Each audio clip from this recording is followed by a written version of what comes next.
ইমরানকে ধারালো অস্ত্র দিয়ে হত্যা করে।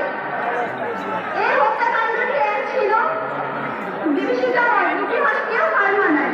এই দিন শীর্ষ সন্ত্রাসী যুবলীগ নেতা মতিন বাহিনীর পুরো পরিবারকে জিম্মি করে। সেই দিন তার বড় ভাই নীলু প্রামাণিকেরও একটি হাত কেটে নেয় সন্ত্রাসীরা। এই হত্যাকাণ্ডে আজও কোনো বিচার হয়নি। এই নির্মম হত্যাকাণ্ডের পুনরায় তদন্ত দাবি করছি এবং দোষীদের ফাঁসি দাবি করছি।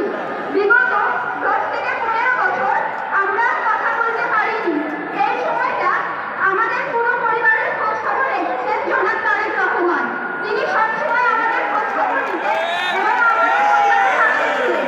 আমি তার দীর্ঘায়ু কামনা করছি এবং তিনি যেন দেশে তাড়াতাড়ি ফিরে আসেন সেই দোয়াই করছি। ধন্যবাদ সবাইকে। আসসালামু আলাইকুম। সাজু ভাই কই গেল?